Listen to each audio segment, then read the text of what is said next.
বিশ্ববিদ্যালয়ে একটি বড় নির্বাচন হয়ে গেল এবং সেই নির্বাচনে আপনি ভিপি নির্বাচিত হয়েছেন। এই নির্বাচন নিয়ে আপনার মূল্যায়ন কি? ৩৩ বছর জাহাঙ্গীরনগর বিশ্ববিদ্যালয় কেন্দ্রীয় শিক্ষার্থী সংসদ সেটি কিন্তু বন্ধ ছিল। তো ফলে শিক্ষার্থীরা বা আমরা আমাদের একটি যৌক্তিক দাবি থেকে বঞ্চিত ছিলাম। কিন্তু এই ৩৩ বছর আমাদের যে শিক্ষক সমিতি নির্বাচন, যে কর্মকর্তা কর্মচারী সমিতি নির্বাচন, সেটি কিন্তু কিছুদিন বন্ধ ছিল না। আমরা দেখেছি এই শিক্ষার্থী সংসদ নির্বাচনটা বন্ধ থাকার ফলে আমরা শিক্ষার্থীদের যেই মৌলিক চাওয়া পাওয়াগুলো আছে, শিক্ষার্থীদের যেই অধিকারগুলো আছে, সেই অধিকারগুলো আদায়ের জন্য কখনোই শিক্ষার্থীদের সরাসরি ভোটের মাধ্যমে নির্বাচিত কখনোই প্রতিনিধি ছিল না। ফলে সিনেটের মতো একটি গুরুত্বপূর্ণ জায়গায়, যেখানে সবসময় নীতি নির্ধারণী একটা ফোরাম থাকে, সেই ফোরামে কিন্তু আমাদের কোনো নির্বাচিত ছাত্র প্রতিনিধি ছিল না। এবং এর ফলে আমরা আমাদের যেই অধিকারগুলো আছে, চাওয়া পাওয়াগুলো আছে, সেগুলোর পক্ষে কথা বলার মতো কোনো বলিষ্ঠ কণ্ঠস্বর কিন্তু আমরা অতীতে পাইনি। তো ৩৩ বছর পর আমরা আমাদের সেই অধিকারটি ফিরে পেয়েছি এবং আপনারা জানেন নানা নাটকীয়তার পরেও যে আমরা সেই অধিকারটি আমাদের আদায় করতে পেরেছি।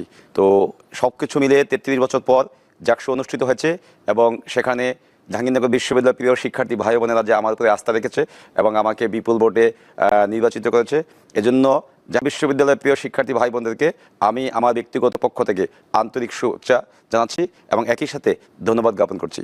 তো সকল কিছু মিলিয়ে যদি বলি যে জাকসুর বিপি হিসেবে নির্বাচিত হওয়ার চেয়ে যে ৩৩ বছর পর জাকসুটি অনুষ্ঠিত হয়েছে, এটা আমার কাছে সবচেয়ে ভালো লাগার কাজ করছে। এই নির্বাচনে অনেকগুলো প্যানেল ছিল এবং যে কয়েকটি প্যানেল নির্বাচন বয়কটও করেছে, তারপরেও আপনার নির্বাচিত হয়েছেন। তো সেটা কি মনে হয় যে এটার গ্রহণযোগ্যতা অন্যান্য যে কোনো নির্বাচনের চাইতে বেশি হবে, নাকি গ্রহণযোগ্যতা কমে যাবে ক্যাম্পাস? সেই ৯ দফা দাবির মধ্যে আমাদের ৭ নম্বর যে দফাটি ছিল যে প্রতিটি ক্যাম্পাসে যে দলীয় লেজভিত্তিক রাজনীতির চর্চা হয় সেটি বন্ধ করতে হবে এবং একই সাথে দীর্ঘদিন আমরা দেখেছি যে প্রতিটি ক্যাম্পাসে ছাত্র সংসদ যে অকার্যকর অবস্থায় আছে সেগুলোকে কার্যকর করতে হবে।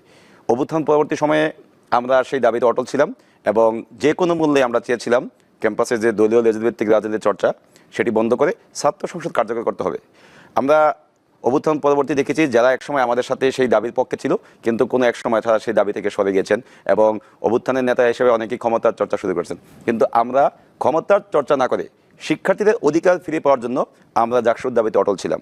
তো এই জাকসু নির্বাচনে আমরা দেখেছি যে অনেকগুলো রাজনৈতিক দল সমর্থিত প্যানেল ছিল, কিন্তু এর পাশাপাশি আমরা দেখেছি প্রচুর সংখ্যক স্বতন্ত্র প্রার্থী, তারা সেখানে যারা অতীতে শিক্ষার্থীদের বিভিন্ন চাওয়া পাওয়া নিয়ে কাজ করেছেন, শিক্ষার্থীদের অধিকার আদায় যারা সবসময় আপোষহীন ছিলেন, এরকম প্রচুর সংখ্যক শিক্ষার্থীকে আমরা হল সংসদ এবং কেন্দ্রীয় সংসদে নির্বাচন করতে দেখেছি। তো অনেকেই নির্বাচন থেকে সরে দাঁড়িয়েছেন।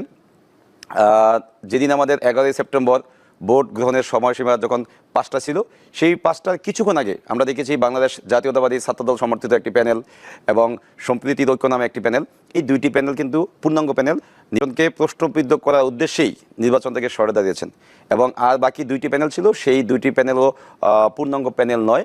সেখানে একটি প্যানেলে ৮ জন সদস্য, আরেকটি প্যানেলে ৫ জন সদস্য ছিল।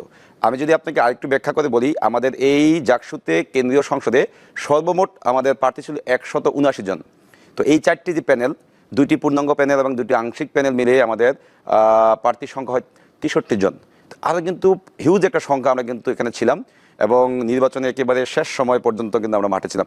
আমাদের কাছে নির্বাচনের জয় পরাজয় যে এত বছর পরে নির্বাচনটা অনুষ্ঠিত হয়েছে, এটাই সবচেয়ে বড় একটা চাওয়া ছিল এবং একই সাথে আমরা বলেছিলাম শিক্ষার্থীরা ভোটের মাধ্যমে যে রায় দিবে সেই রায়কে আমরা মাথা